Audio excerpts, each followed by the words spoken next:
table a copy each of the following papers, Hindi and English versions, under Article 281 of the Constitution. Report for 2026 to 2031, Volume 1, Main Report of the 16th Finance Commission. 2. Report for 2026-2031, Volume 2, Annexures of the 16th Finance Commission. Number 3, explanatory memorandum as to the action taken on the recommendations contained in the above report. Item number 2, माननीय वित्त मंत्री Nirmala Sitharaman ji.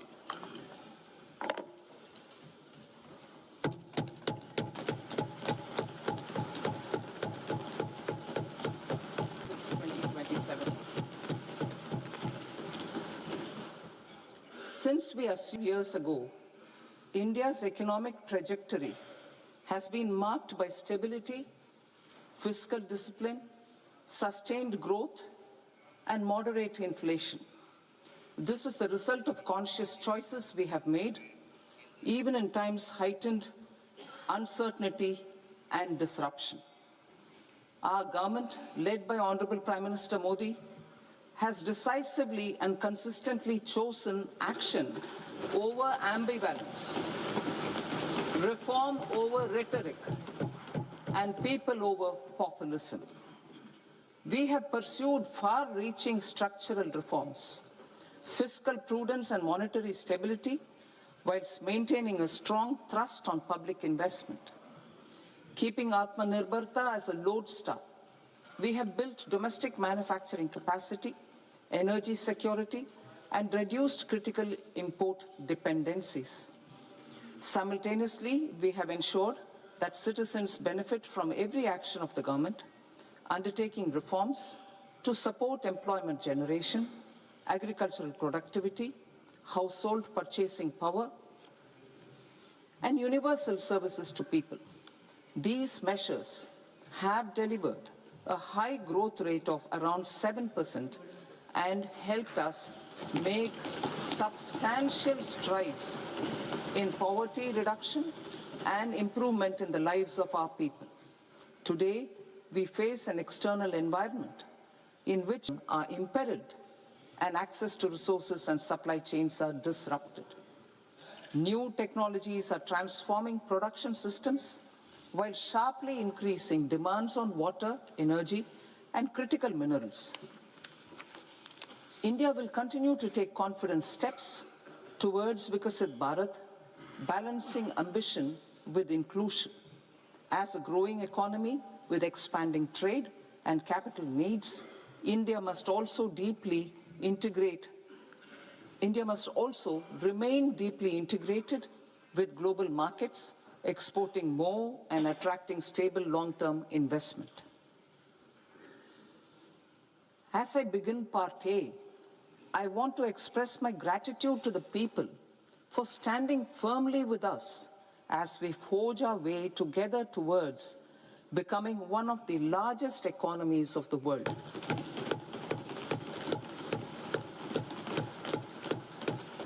Our aim is to transform aspiration into achievement and potential into performance as we ensure that the dividends of growth reach every farmer, the scheduled caste, the scheduled tribes, the nomads, the youth, the poor, and the women. In Vikasit Bharat Young Leaders Dialogue 2026, several innovative ideas were shared with our Prime Minister, which have inspired many of the proposals, making this a unique Yuva Shakti-driven budget. Our government's sankalp is to focus on our poor, underprivileged, and the disadvantaged. To deliver on this sankalp, and given that this is the first budget prepared in Kartavya Bhavan, we are inspired by 3 Kartavya. Our first Kartavya is to accelerate and sustain economic growth by enhancing productivity and competitiveness and building resilience to volatile global dynamics. Our second kartavya is to fulfill aspirations of our people and build their capacity, making them strong partners in India's path to prosperity.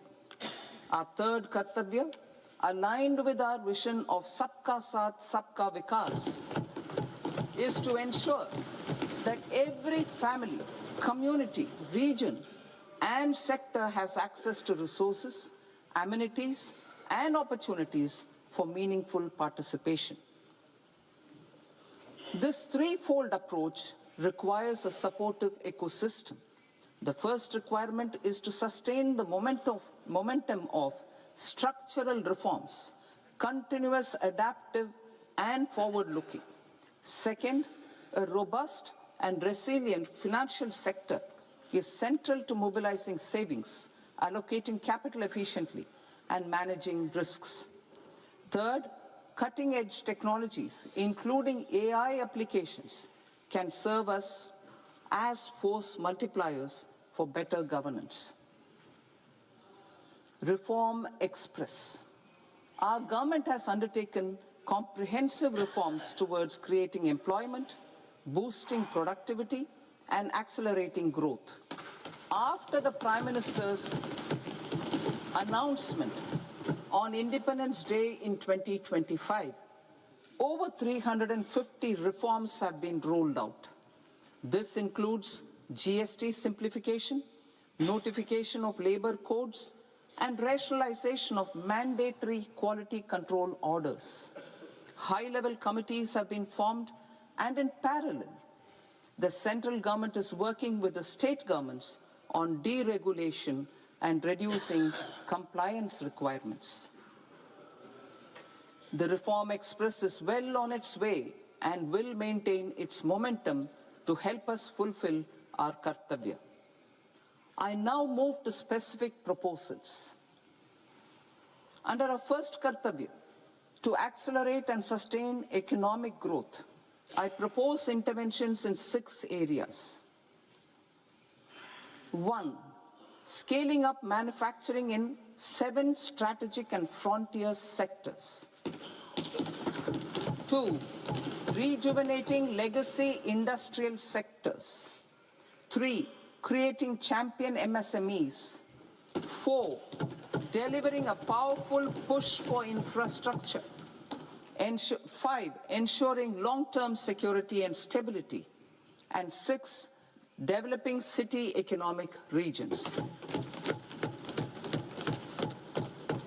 Scaling up of manufacturing in 7 strategic and frontier sectors.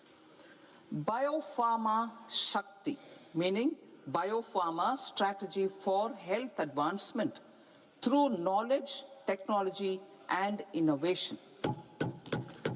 India's disease burden is observed to be shifting towards non-communicable diseases like diabetes, cancer, and autoimmune disorders. Biologic medicines are key to longevity and quality of life at affordable costs. To develop India as a global biopharma manufacturing hub,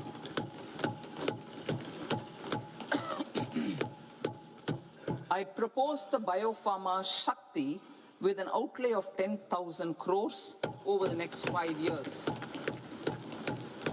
This will build the ecosystem for domestic production of biologics and biosimilars. The strategy will include a biopharma-focused network with 3 new national listing ones.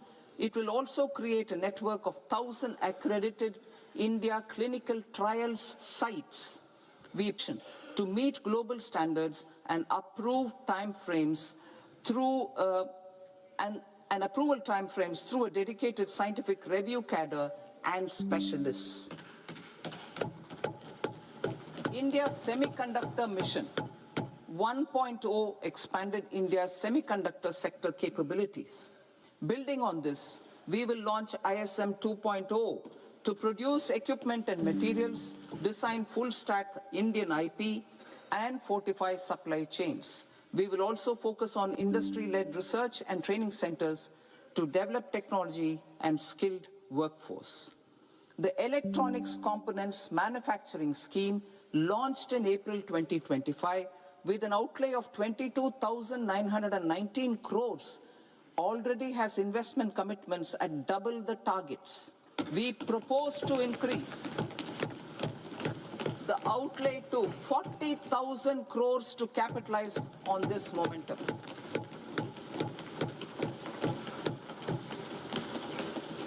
A scheme for rare earth permanent magnets was launched in 2025 November. We now propose to support the mineral-rich states of Odisha, Kerala, Andhra Pradesh and Tamil Nadu to establish dedicated rare earth corridors to promote mining, processing, research and manufacturing. To enhance domestic chemical production and reduction import dependency and reduce import dependency, we will launch a scheme to support states in establishing 3 dedicated chemical parks through challenge route on a cluster-based plug-and-play model. Strong capital goods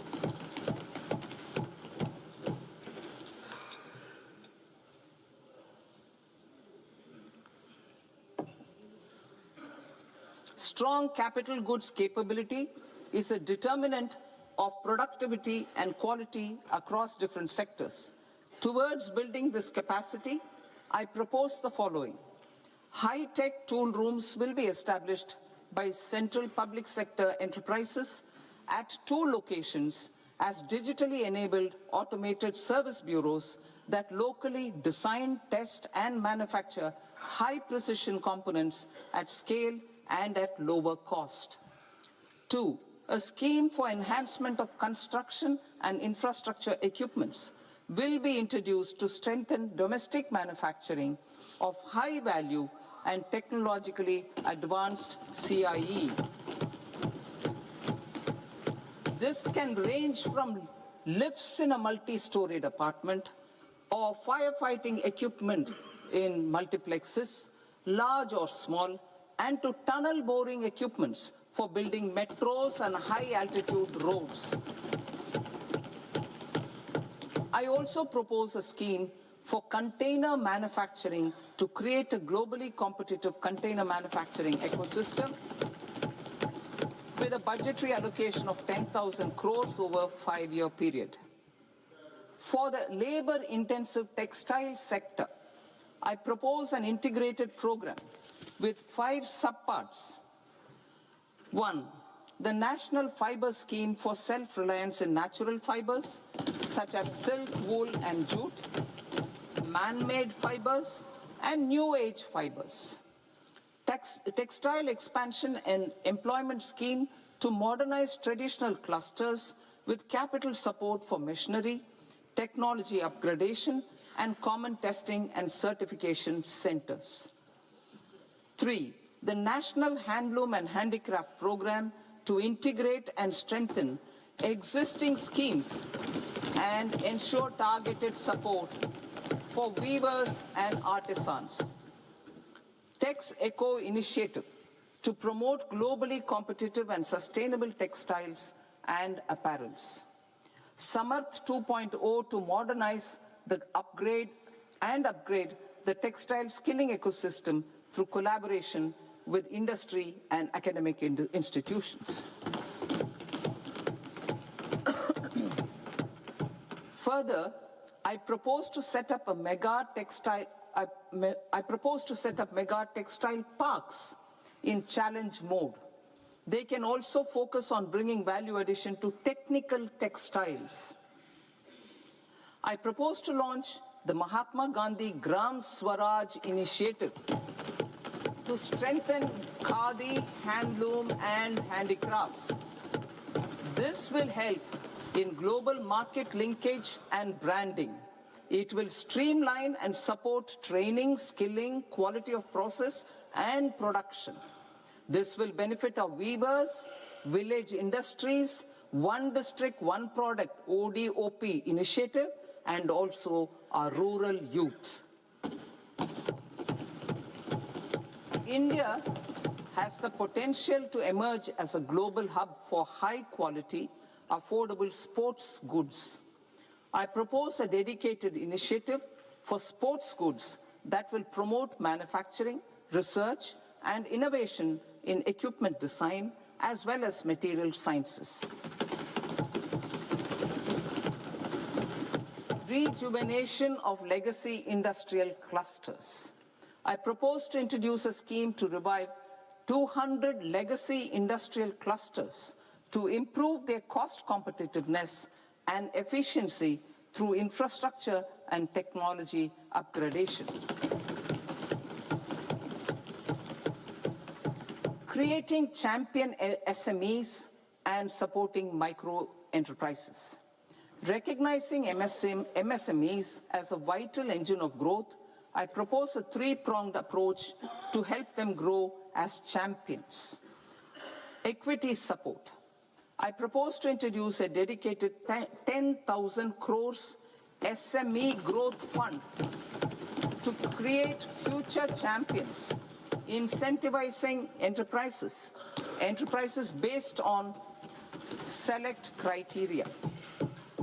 I also propose to top up the Self-Reliant India Fund set up in 2021 with 2,000 crores to continue support to micro enterprises and maintain their access to risk capital.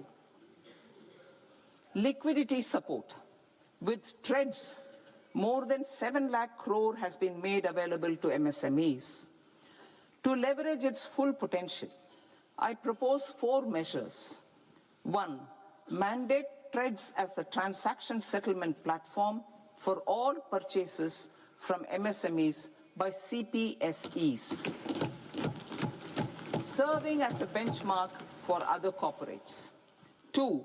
Introduce a credit guarantee support mechanism through CGT-MSE for invoice discounting on TREDS platform. 3. Link GEM with TREDS for sharing information with financiers about government purchases from MSMEs, encouraging cheaper and quicker financing. 4. Introduce TREDS receivables as asset-backed securities, helping develop a secondary market, enhancing liquidity and settlement of transactions. Professional support. Government will facilitate professional institutions such as the ICAI, ICSI, ICMAI to design short-term modular courses and practical tools to develop a cadre of corporate mitras, especially in Tier 2 and Tier 3 towns. These accredited para-professionals will help MSMEs meet compliance requirements at affordable costs. Infrastructure. During this past decade, our government has undertaken several initiatives for large-scale enhancement of public infrastructure, including through new financing instruments such as Infrastructure Investment Trust (InvITs) and Real Estate Investment Trust (REITs), and institutions like NIIF and NABFID. We shall continue to focus on developing infrastructure in cities with over 5 lakh population, that is Tier 2, Tier 3 cities, which have expanded to become growth centers. Public capital expenditure has increased manifold from 2 lakh crore in 2014-15 to an allocation of 11.2 lakh crore in BE 25-26. In this coming year, that is financial year 2026-27, I propose to increase it to 12.2 lakh crores to continue the momentum. To strengthen the confidence of private developers regarding risks during infrastructure development and construction phase, I propose to set up an infrastructure risk guarantee fund to provide prudentially calibrated partial credit guarantee to lenders. Over the years, rights have emerged as a successful instrument for asset monetization. I propose to accelerate recycling of significant real estate assets of the CPSEs through the setting up of dedicated rights. To promote environmentally sustainable movement of cargo, I propose to 1. Establish new dedicated freight corridors connecting Dankuni in the east to Surat in the west. Operationalize 20 new national waterways over the next 5 years.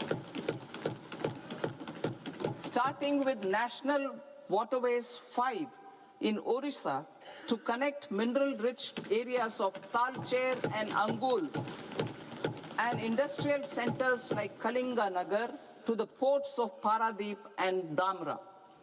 Training institutes will be set up as regional centers of excellence for development of required manpower for these waterways. This will benefit youth in the entire stretch of the waterways to train and acquire skills.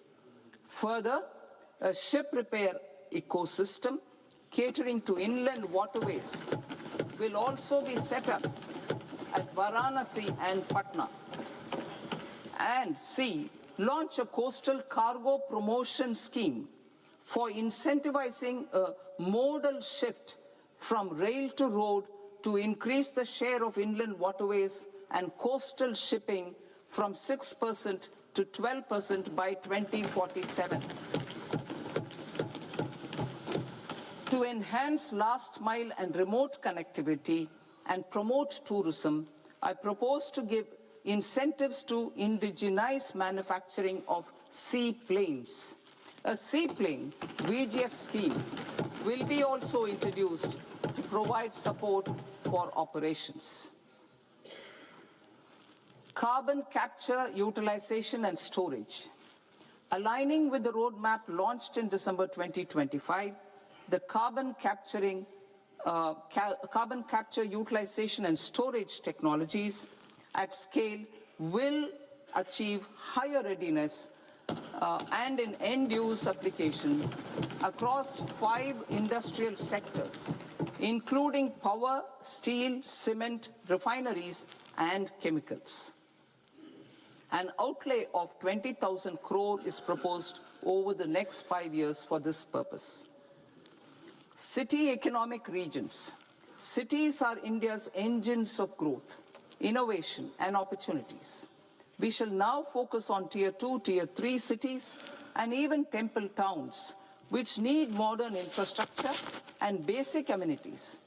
This budget aims to further amplify the potential of cities to deliver the economic power of agglomerations by mapping city economic regions based on their specific growth drivers. An allocation of 5,000 crore per CER over 5 years is proposed for implementing their plans through a challenge mode with a reform-cum-result-based financing mechanism. In order to promote environmentally sustainable passenger systems, we will develop 7 high-speed rail corridors between cities as growth connectors, namely Mumbai to Pune, Pune to Hyderabad, Hyderabad to Bengaluru, Hyderabad to Chennai, Chennai to Bengaluru, Delhi to Varanasi, Varanasi to Siliguri.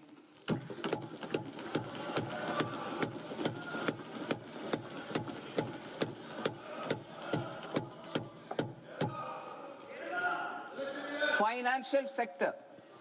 The Indian banking sector today is characterized by strong balance sheet, historic highs in profitability, improved asset quality, and coverage exceeding 98% of villages in the country.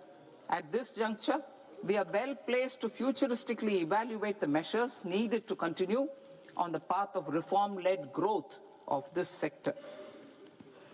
I propose setting up a high-level committee on banking for Vikasit Bharat. High-level committee on banking for Vikasit Bharat to comprehensively review the sector and align it with India's next phase of growth, while safeguarding financial stability, inclusion, and consumer protection. The vision for NBFCs for Vikasit Bharat has been outlined with clear targets for credit disbursement and technology adoption in order to achieve scale and improve efficiency in the public sector NBFCs. As a first step, it is proposed to restructure the Power Finance Corporation and Rural Electrification Corporation. I propose a comprehensive review of the foreign exchange management non-debt instruments rules to create a more contemporary, user-friendly framework for foreign investments consistent with India's evolving economic priorities. Corporate bond market. I propose to introduce a market-making framework with suitable access to funds and derivatives on corporate bond indices. I also propose to introduce total return swaps on corporate bonds. Municipal bonds. To encourage the issuance of municipal bonds of higher value by larger cities, I propose an incentive of 100 crore rupees for a single bond issuance. 100 crore rupees for a single bond issuance of more than 1,000 crore. The current scheme under Amrit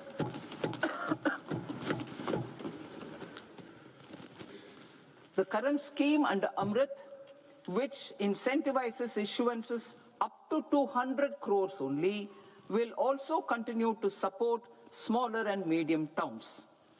That will also continue to support the smaller and medium towns. Ease of doing business.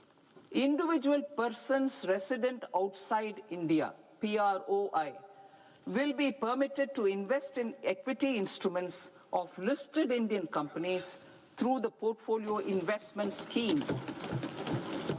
It is also proposed to increase the investment limit for an individual PROI under the scheme from 5% to 10%, with an overall investment limit for all individual PROIs to 24% from the current 10%.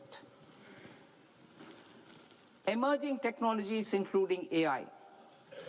21st century is technology-driven. Adoption of technology is for the benefit of all people. Farmers in the field, women in STEM, youth keen to upskill, and Divyangjan to access newer opportunities. The government has taken several steps to support new technologies through AI Mission, National Quantum Mission, Anusandhan National Research Fund, and Research and Development and Innovation Fund. Our second kartavya is to fulfill aspirations and build capacities. Close to 25 crore individuals have come out of multi-dimensional poverty through a decade of our government's sustained and reform-oriented efforts.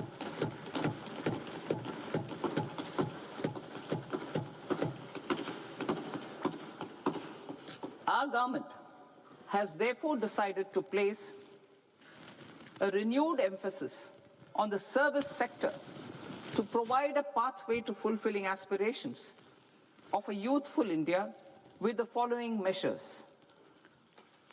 I propose to set up a high-powered Education to Employment and Enterprises Standing Committee to recommend measures that focus on services sector as a core driver of Vikasit Bharat. This will make us a global leader in services with a 10% global share by 2047. The committee will prioritize areas to optimize the potential for growth, employment, and exports.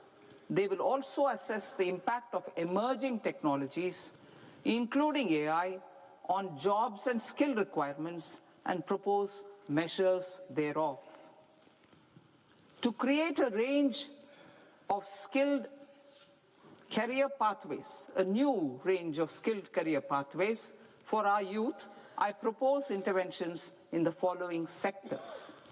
Health.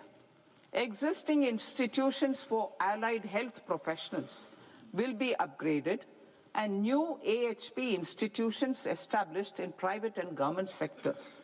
This will cover 10 selected disciplines, including optometry, radiology, anesthesia, OT technology, applied psychology and behavioral health, and add 1 lakh AHPs over the next 5 years. A strong care system covering geriatric and allied care services will be built. A variety of NSQF-aligned programs will be developed to train multi-skilled caregivers, combining core care and allied skills such as wellness, yoga, and operation of medical assistive devices. In the coming year, 1.5 lakh caregivers will be trained.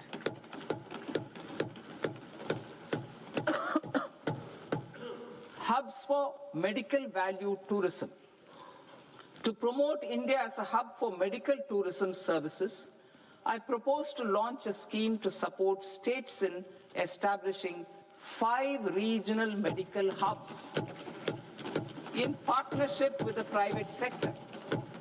These hubs will serve as integrated healthcare complexes that combine medical, educational, and research facilities.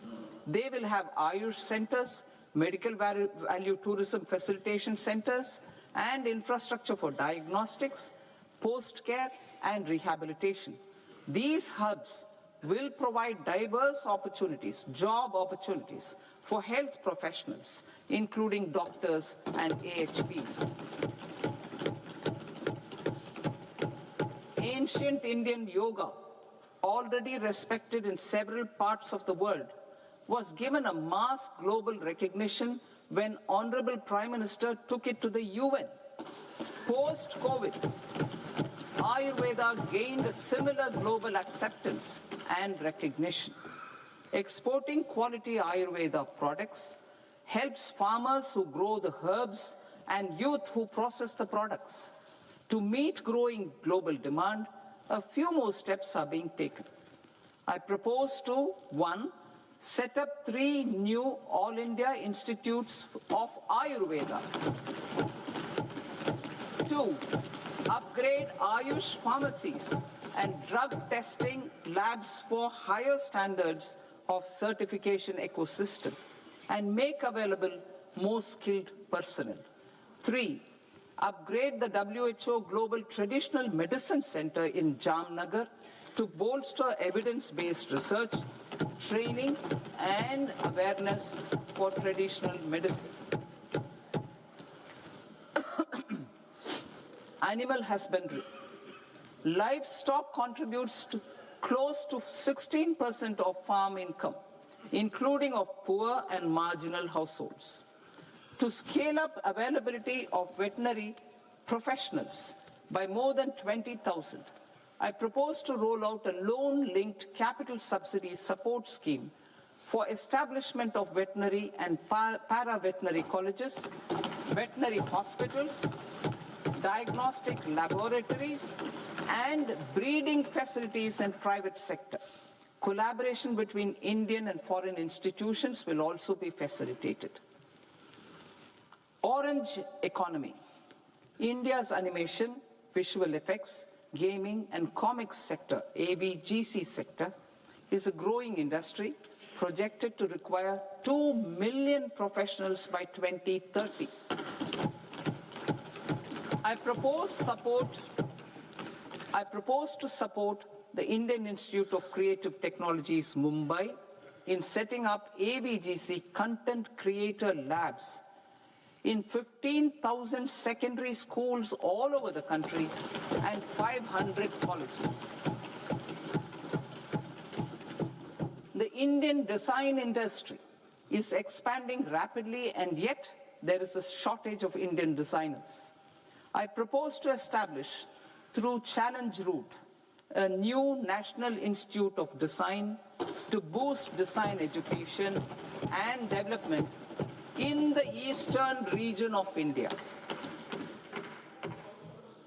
Education. Our government will support states through Challenge Route in creating 5 university townships in the vicinity of major industrial and logistics corridors.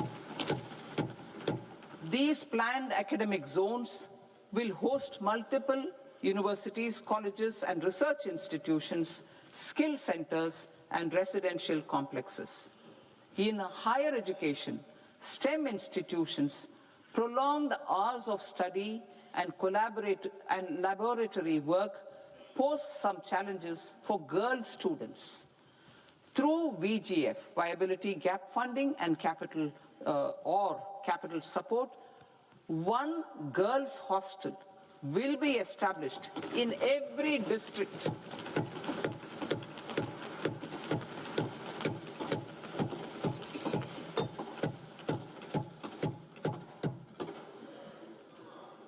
To promote astrophysics and astronomy via immersive experiences.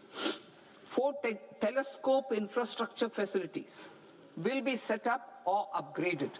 The National Large Solar Telescope, the National Large Optical Infrared Telescope, the Himalayan Chandra Telescope, and the Cosmos 2 Planetarium. Tourism.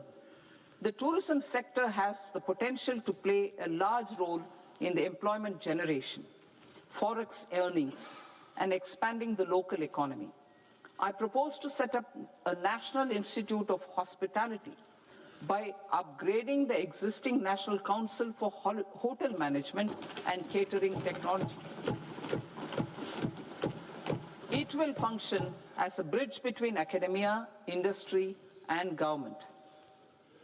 I also propose a pilot scheme for upskilling 10,000 guides in 20 iconic tourist sites through a standardized, high-quality, 12-week training course in hybrid mode in collaboration with the Indian Institute of Management. A national destination digital knowledge grid will be established to digitally document all places of significance, cultural, spiritual, and heritage. This initiative will create a new ecosystem of jobs for local researchers, historians, content creators, and technology partners. India has the potential and opportunity to offer world-class trekking and hiking experience. We will develop ecologically sustainable mountain trails in Himachal Pradesh, Uttarakhand, and Jammu Kashmir. Also in Araku Valley in the Eastern Ghats and Podigai Malai in the Western Ghats. Turtle trails along key nesting sites in the coastal areas of Odisha, Karnataka, and Kerala. And 3 bird watching trails along the Pulikat Lake in Andhra Pradesh, Tamil Nadu. It's on the border. Under the visionary leadership of Honorable Prime Minister, we established the International Big Cat Alliance in 2024. This year, India is hosting the first ever Global Big Cat Summit, where heads of governments and ministers from 95 range countries will deliberate on collective strategies for conservation. Heritage and culture tourism. I propose to develop 15 archaeological sites, including Lothal, Dolavira, Rakigadi, Adichanallur, Saranath, Hastinapur, and Leh Palace into vibrant experiential cultural destinations. Excavated excavated landscapes will be open to the public through curated walkways. Immersive storytelling skills and technologies will be introduced to help conservation labs, interpretation centers, and guides. The sports sector provides multiple means of employment, skilling, and job opportunities. Taking forward the systematic nurturing of sports talent, which is set in motion through the Khelo India program earlier, I propose to launch a Khelo India mission to transform the sports sector over the next decade. The mission will facilitate an integrated talent development pathway supported by training centers, which are foundational, intermediate, and elite levels. B, systematic development of coaches and support staff. C, integration of sports science and technology. D, competitions and leagues to promote sports culture and provide platforms. And E, development of sports infrastructure for training and competition. Our third Kartavya aligns with our vision of Sabka Saath, Sabka Vikas towards Vikasit Bharat. This requires targeted efforts for 1, increasing farmer incomes through productivity enhancement and entrepreneurship, with special attention to small and marginal farmers. B, empowering Divyangjan through access to livelihood opportunities, training, and high-quality assistive devices. C, empowering the vulnerable to access mental health and trauma care. D, focus on the Purvodaya states and the Northeast region to accelerate development and employment opportunities. Fisheries. We will undertake initiatives for integrated development of 500 reservoirs and Amrit Sarovars. 2, strengthen the fisheries value chain in coastal areas and enable market linkages involving startups and women-led groups together with fish farmer producer organizations. Animal husbandry. To provide quality employment opportunities in rural and peri-urban areas, we will support the animal husbandry sector in entrepreneurship development through A, a credit-linked subsidy program, B, scaling up and modernization of livestock enterprises, C, enhanced creation of livestock, dairy, and poultry enhanced creation of livestock, dairy, and poultry-focused integrated value chains, and D, encourage creation of livestock farmer-producer organizations. High-value agriculture. To diversify farm outputs, increase productivity, enhance farmers' incomes, and create new employment opportunities, we will support high-value crops such as coconut, sandalwood, cocoa, cashew in the coastal areas, agar trees in Northeast, and nuts such as almonds, walnuts, and pine nuts in our hilly regions. These, all of them, will be supported. India is the world's largest producer of coconuts. About 30 million people, including nearly 10 million farmers, depend on coconuts for their livelihood. To further enhance competitiveness in coconut production, I propose a coconut promotion scheme to increase production and enhance productivity through various interventions, including replacing and non-productive trees with new saplings or plants or varieties in major coconut growing states. A dedicated program is proposed for Indian cashew and cocoa to make India self-reliant in raw cashew and coconut production and processing, enhance export competitiveness, and transform Indian cashew and Indian cocoa into premium global brands by 2030. Sandalwood. Sandalwood is closely linked to India's social and cultural heritage. Our government will partner with state governments to promote focused cultivation and post-harvest processing to restore the glory of the Indian sandalwood ecosystem, to rejuvenate old, low-yielding orchards and expand high-density cultivation of walnuts, almonds, and pine nuts. We will support a dedicated program to enhance farmer incomes and in bringing value addition by engaging youth. Bharat Vistar, that is virtually integrated system to access agricultural resources. I propose to launch Bharat Vistar, a multilingual AI tool that shall integrate the AgriStack portals and the ICAR package on agricultural practices with AI systems. This will enhance farm productivity, enable better decisions for farmers, and reduce risk by providing customized advisory support. She Marts for rural women-led enterprises. Building on the success of Lakpati Didi program, I propose to help women take the next step from credit-linked livelihoods to being owners of enterprises.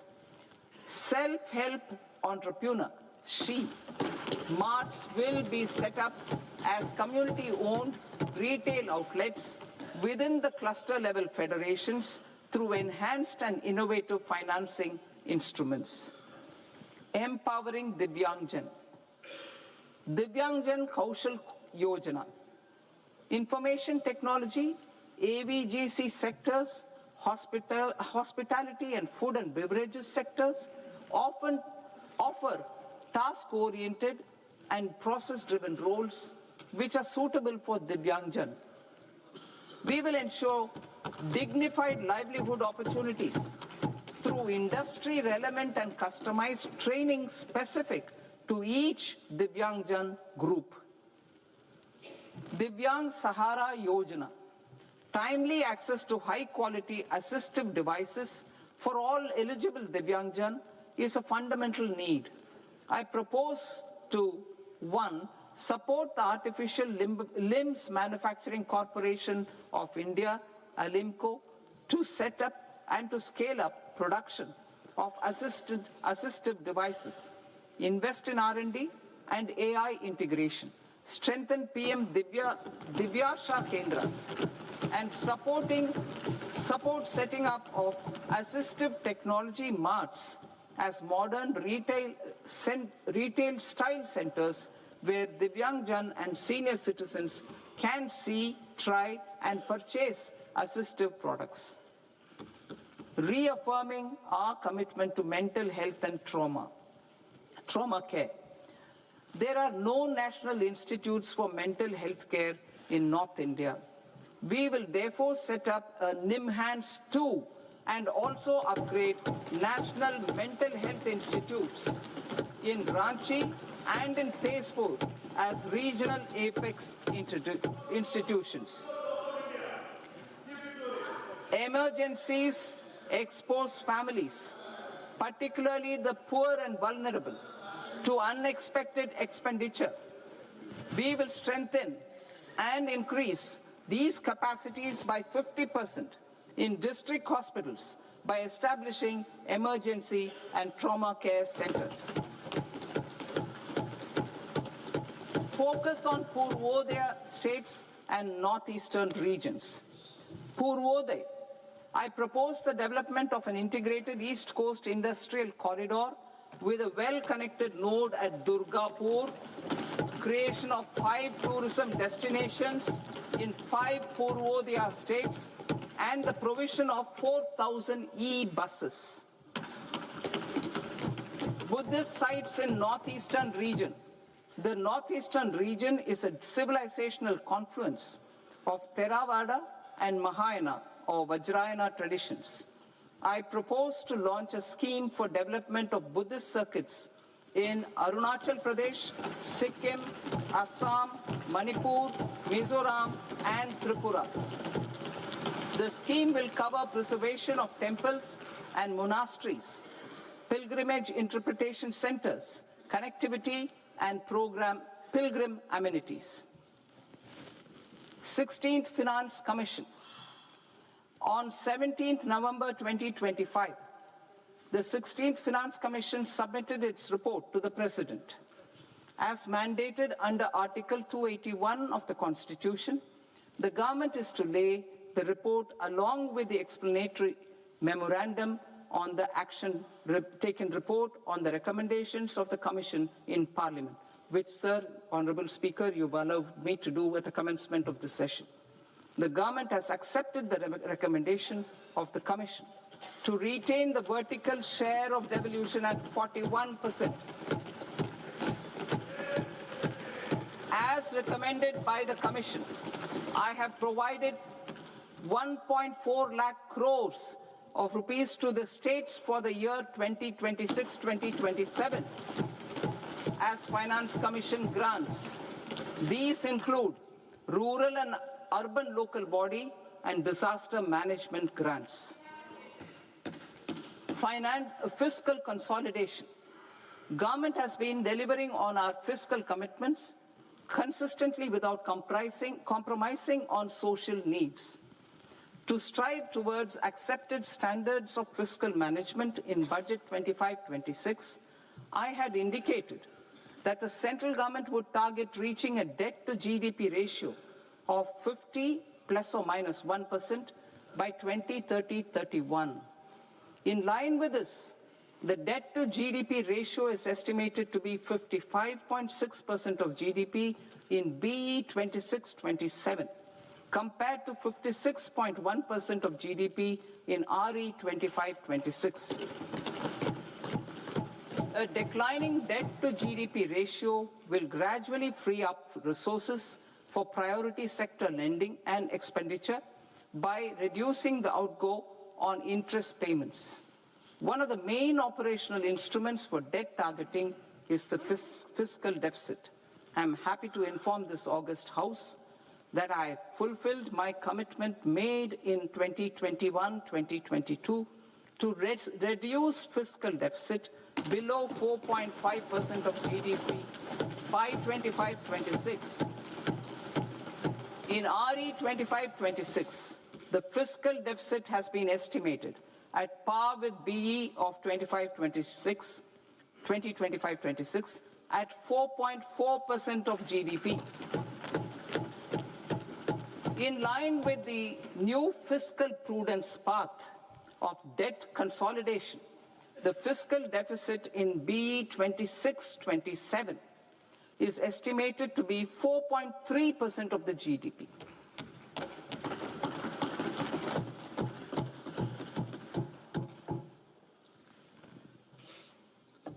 The revised estimates of the non-debt receipts are 34 lakh crore rupees, of which the centre's net tax receipts are 26.7 lakh crore.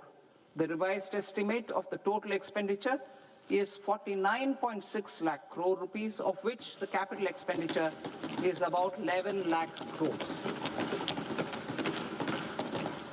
Budget estimates 2026 to 2027. Coming to 26-27, the non-debt receipts and the total expenditure are estimated as 36.5 lakh crore and 53.5 lakh crore respectively. The centre's net tax receipts are estimated at 28.7 lakh crore rupees. To finance the fiscal deficit, the net market borrowings from dated securities are estimated at 11.7 lakh crore rupees. The balance financing is expected to come from small savings and other sources. The gross market borrowings are estimated at 17.2 lakh crore rupees. I'll now move to Part B. Part B, direct taxes.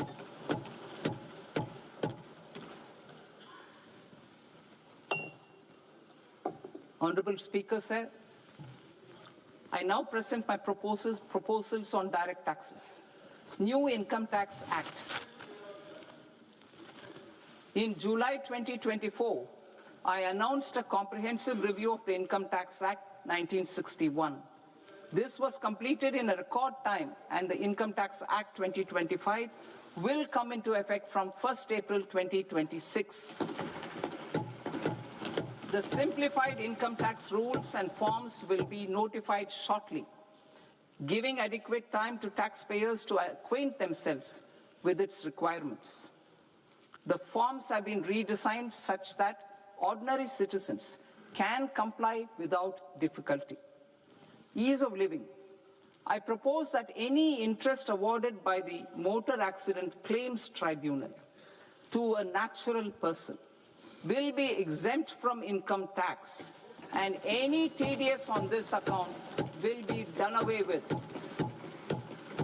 I propose to reduce TCS rate on the sale of overseas tour program package from the current 5% and 20% to 2% without any stipulation of amount.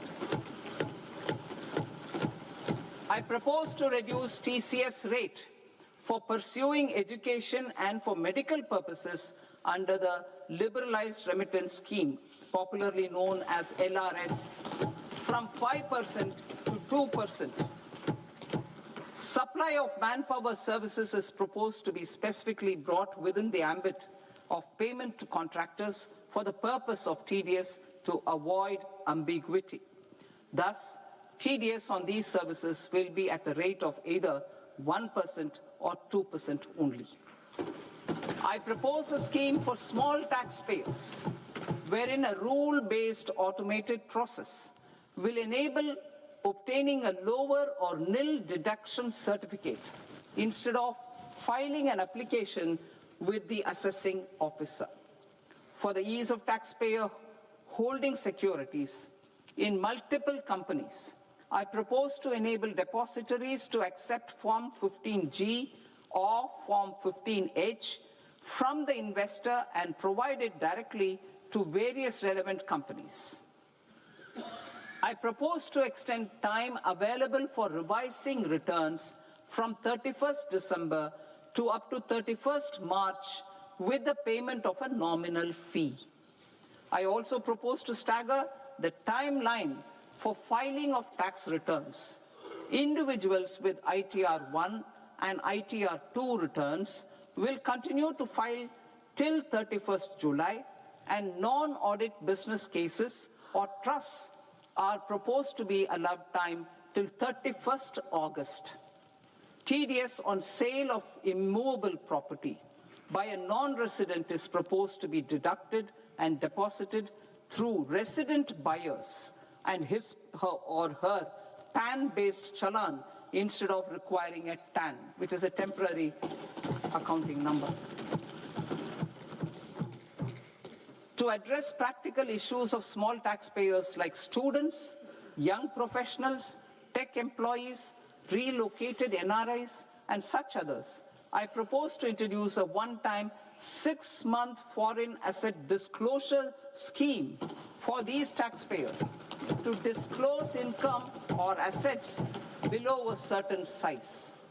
This scheme would be applicable for two categories of taxpayers, namely, A, who did not disclose their overseas income or assets, and B, who disclosed their overseas income and or paid due tax but could not declare the asset acquired. For category A, the limit of undisclosed income or asset is proposed to be up to 1 crore rupees.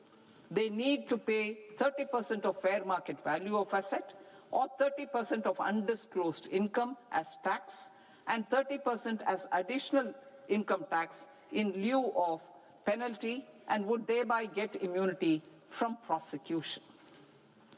For category B, asset value is proposed to be up to 5 crore rupees. Here, immunity from both penalty and prosecution will be available with a payment of fee of 1 lakh rupees. Rationalizing penalty and prosecution. Multiplicity of proceedings are hindrance to the ease of doing business. I propose to integrate assessment and penalty proceedings by way of a common order for both. There will be no interest liability on the taxpayer on the penalty amount for the period of appeal before the first appellate authority, irrespective of the outcome of appeal process. Further,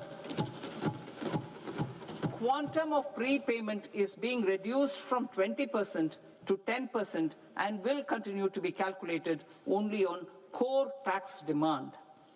As an additional measure for reducing litigation, I propose to allow taxpayers to update their returns even after reassessment proceedings have been initiated, and an additional 10% tax rate over and above the rate applicable for the relevant year. The assessing officer will then use only this updated return in his proceedings. There is already a framework for immunity from penalty and prosecution in the cases of underreporting. I propose to apply this framework for immunity to misreporting too.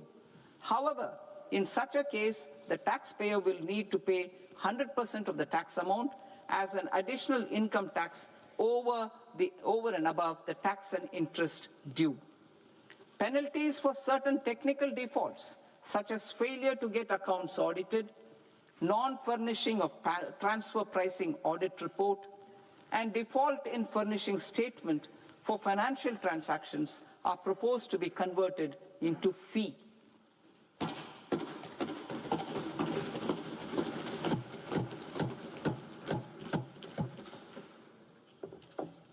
I propose to rationalize prosecution framework under Income Tax Act while maintaining a careful balance for deterrence in some serious offence.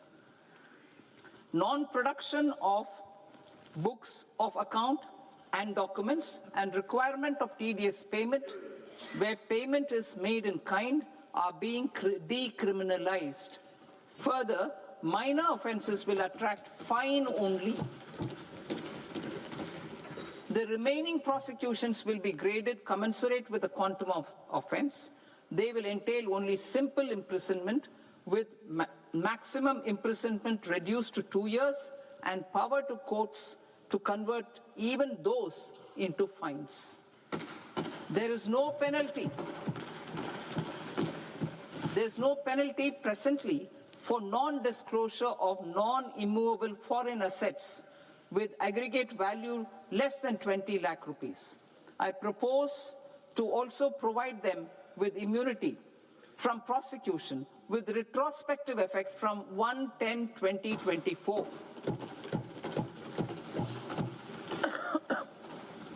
Cooperatives. Deduction is already allowed to a primary cooperative society engaged in supplying milk, oilseeds, fruits or vegetables raised or grown by its members. I propose to extend this deduction to also include supply of cattle feed and cotton seed produced by its members. I propose to allow inter-cooperative society dividend income as deduction under the new tax regime to the extent it is further distributed to its members. I further propose to allow exemption for a period of 3 years to dividend income received by a notified national cooperative federation on their investments made in companies up to 31/1/2026. This exemption would be allowed only for dividends further distributed to its member cooperatives. Supporting IT sector as India's growth engine. India is a global leader in software development services, IT-enabled services, knowledge process outsourcing services, and contract R&D services relating to software development. These businesses and their segments are quite interconnected with each other. All these services are proposed to be clubbed under a single category of information technology services with a common safe harbor margin of 15.5% applicable to all. The threshold for availing safe harbor for IT services is being enhanced substantially from 300 crore rupees to 2,000 crore rupees. Safe harbor for IT services shall be approved by an automated rule-driven process without any need for tax officer to examine and accept the application. Once applied by an IT services company, the same safe harbor can be continued for a period of 5 years at a stretch at its choice. For IT services companies who want to conclude advanced pricing agreement, APA, I propose to fast-track unilateral APA process for IT services and endeavor to conclude it within a period of 2 years. The period of 2 years can be extended by a further period of 6 months on taxpayers' request. I propose to extend the facility of modified returns available to the entity entering APA to its associated entities also. Attracting global business and investment. Recognizing the need to enable critical infrastructure and boost investment in data centers, I propose to provide tax holiday till 2047 to any foreign company that provides cloud services to customers globally by using data center services from India. It will, however, need to provide services to Indian customers through an Indian reseller entity. I also propose to provide a safe harbor of 15% on cost in case the company providing data center services from India is a related entity. To harness the efficiency of just-in-time logistics for electronic manufacturing, I propose to provide safe harbor to non-residents for component warehousing in a bonded warehouse at a profit margin of 2% of the invoice value. The resultant tax of about 0.7% will be much lower than in competing jurisdictions. To provide fillip to toll manufacturing in India, I propose to provide exemption from income tax for 5 years to any non-resident who provides capital goods, equipment, or tooling to any toll manufacturer in a bonded zone. To encourage vast pool of global talent to work in India for a longer period of time, I propose to provide exemption to global, non-India sourced income of a non-resident expert for a stay period of 5 years under notified schemes.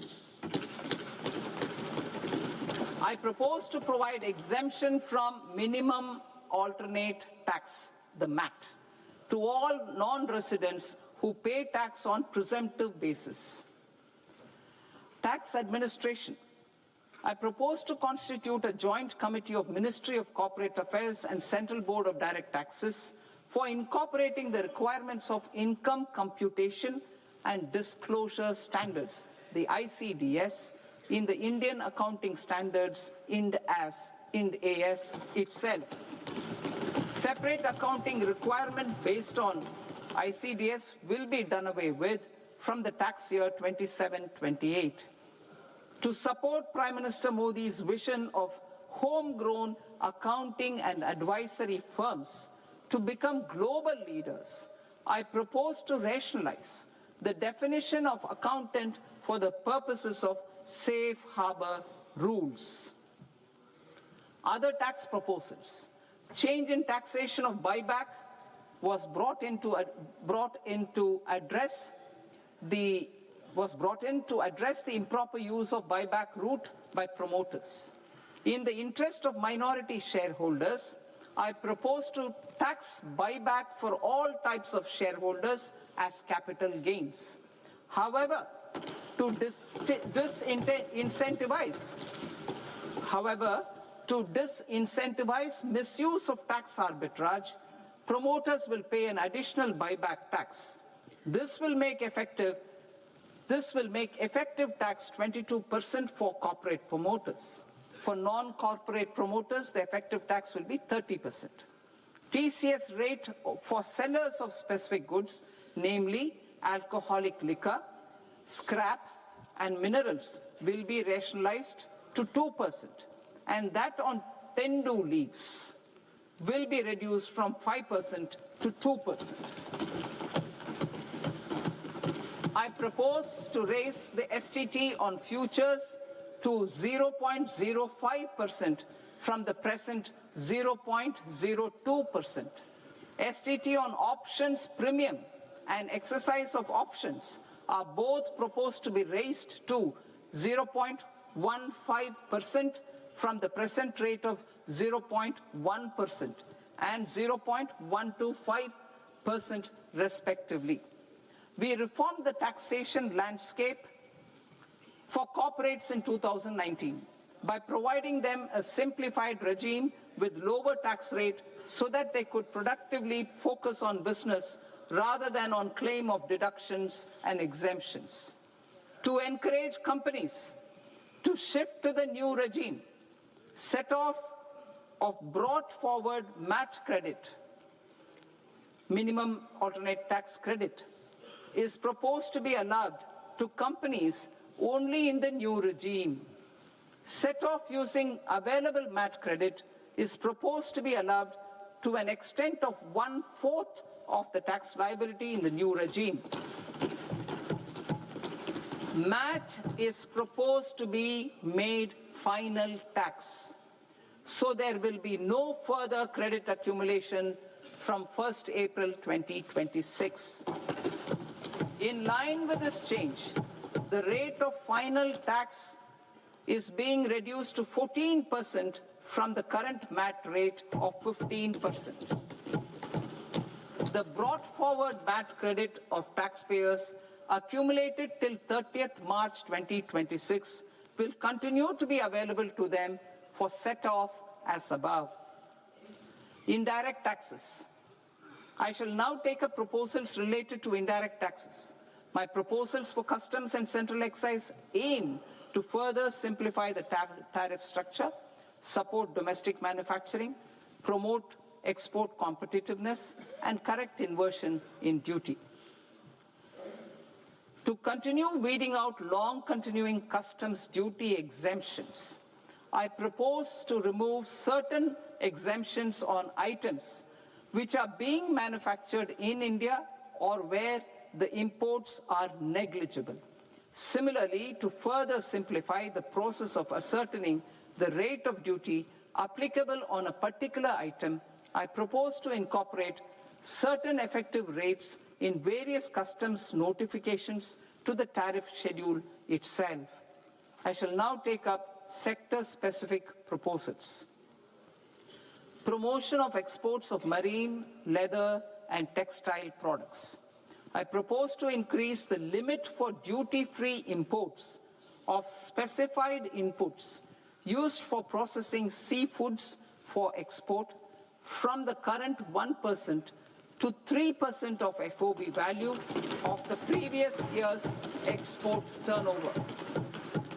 I also propose to allow duty-free imports of specified inputs, which is currently available for exports of leather or synthetic footwear, to exports of shoe uppers as well.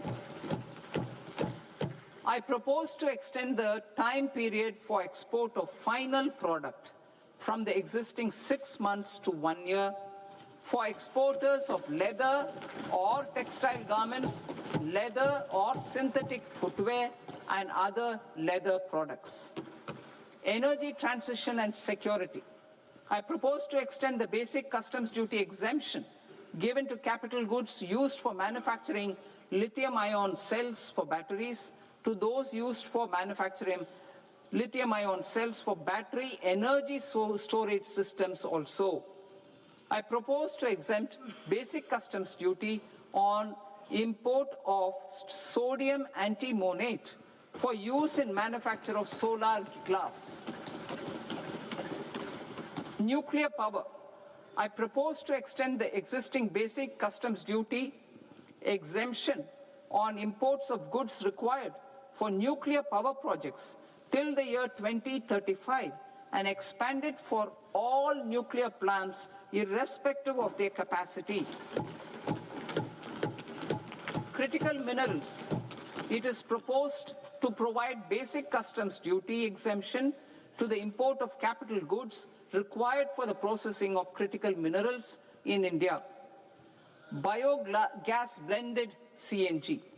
I propose to exclude the entire value of biogas while calculating the central excise duty payable on biogas blended CNG. Civil and defense aviation. I propose to exempt basic customs duty on components and parts required for the manufacture of civilian training and other aircrafts. It is proposed to exempt basic customs duty on raw materials imported for the manufacture of parts of aircraft to be used in maintenance, repair, or overall requirements by units in the defense sector. Electronics. To deepen value addition in the consumer electronics sector, I propose to exempt basic customs duty on specified parts used in the manufacture of microwave ovens. Special economic zone. To address the concerns arising about utilization of capacity by manufacturing units in the special economic zones due to global trade disruptions, I propose as a special one-time measure to facilitate sales by eligible manufacturing units in SEZs to the domestic tariff area at concessional rates of duty. The quantity of such sales will be limited to a prescribed proportion of their exports. Necessary regulatory changes will be undertaken to operationalize the measures while ensuring level playing field for the units working in the DTA. Ease of living. To rationalize the customs duty structure for goods imported for personal use, I propose to reduce the tariff rate on all dutiable goods imported for personal use from 20% to 10%. To provide relief to patients, particularly those suffering from cancer, I propose to exempt basic customs duty on 17 drugs or medicines. I propose also to add 7 more rare diseases for the purposes of exempting import duties on personal imports of drugs, medicines, and food for special medical purposes used in their treatment. Customs process. India's role and share in the global trade is poised for a major leap in line with our ambition and journey towards Vikasit Bharat.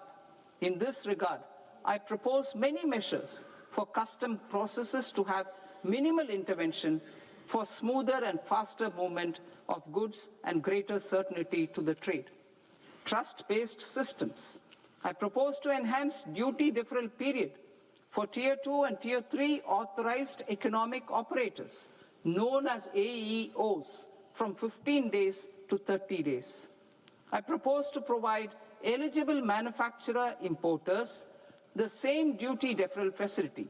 This should encourage them to get themselves accredited as a full-fledged Tier 3 AEO in due course.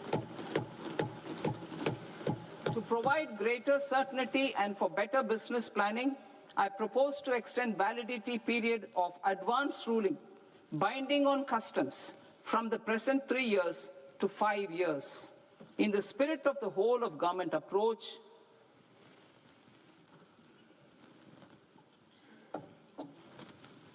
government agencies will be encouraged to leverage AEO accreditation for preferential treatment in clearing their cargo. Regular importers with trusted long-standing supply chains will be recognized in the risk system so that the need for verification of their cargo every time can be minimized. Export cargo using electronic sealing. Export cargo using electronic sealing will be provided through clearance from the factory premises to the ship. For import of goods not needing any compliance, filing of bill of entry by a trusted importer an arrival of goods will automatically notify customs for completing their clearance formalities. This will enable goods to be released immediately on arrival. The customs warehouse framework will be transformed into a warehouse operator-centric system with a self-declarations, electronic tracking, and risk-based audit. These reforms will move away from the current system of officer-dependent approvals and reduce transaction delays and compliance costs. Ease of doing business. Approvals required for cargo clearance from various government agencies will be seamlessly processed through a single and interconnected digital window by the end of the financial year. Processes involved in clearance of food, drugs, plant, and animal and wildlife products, accounting for about 70% of interdicted cargo, will be operationalized on this system by April 2026 itself. For goods not having any compliance requirement, clearance will be done by customs immediately after online registration is completed by the importer, subject to the payment of duty. Customs integrated system will be rolled out in 2 years as a single integrated and scalable platform for all customs processes. Utilization of non-intrusive scanning with advanced imaging and AI technology for risk assessment will be expanded in a phased manner with the objective to scan every container across all the major ports. New export opportunities to support Indian fishermen to fully harness the economic value of marine resources beyond our territorial waters. The following measures will be taken. A. Fish catch by an Indian fishing vessel in exclusive economic zone or on the high seas will be made free of duty. Landing of such fish on foreign port will be treated as export of goods. Safeguards will be put in place to prevent misuse during fish catch, transit, or transshipment. To support aspirations of India's small businesses, artisans, and startups to access global markets through e-commerce, I am pleased to announce complete removal of the current value cap of 10 lakh rupees per consignment on courier exports. In addition, handling of rejected and returned consignments will be improved with effective use of technology for identifying such consignments.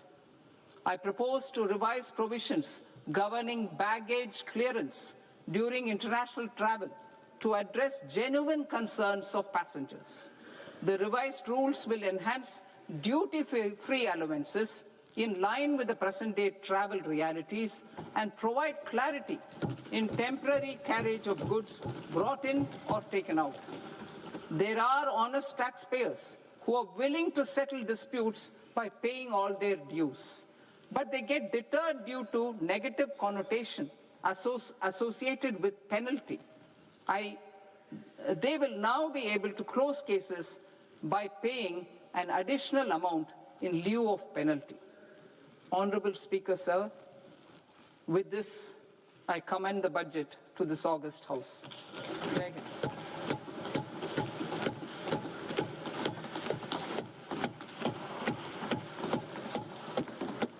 One and a half hours. Item number 3, माननीय वित्त मंत्री जी.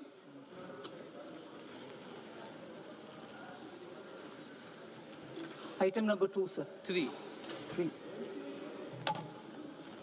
Sir, with your permission, I rise to lay on the table of the following statements under Section 3, 1 of the Fiscal Responsibility and Budget Management Act of 2003. Medium-term fiscal policy, fiscal policy strategy statement, and macroeconomic framework statement. Item number 4, माननीय वित्त मंत्री जी. Sir, with your permission, I move for leave to introduce the Finance Bill 2026. प्रश्न ये कि विधेयक को पुनर्स्थापित करने की अनुमति प्रदान की जाए। जो सदस्य इस पक्ष में हाँ गए, जो सदस्य विरोध में ना गए, मेरे विचार में निर्णय हाँ वालों के पक्ष में, हाँ वालों के पक्ष में अनुमति प्रदान की जाती है। माननीय मंत्री जी, अब विधेयक पूरे स्थापित करें। Sir, I introduce the bill. माननीय सदस्य, आपको सूचित किया जाता है कि माननीय मंत्री जी के बजट भाषण की कॉपी पब्लिकेशन काउंटर पर ली जाती है। बजट भाषण और बजट से संबंधित दस्तावेज आपके मोबाइल फोन और मेंबर पोर्टल्स पर ही उपलब्ध है। सभा की कार्रवाई कल सोमवार दिनांक 2 फरवरी 2026 को प्राप्त 11 बजे तक के लिए स्थगित की जाती है।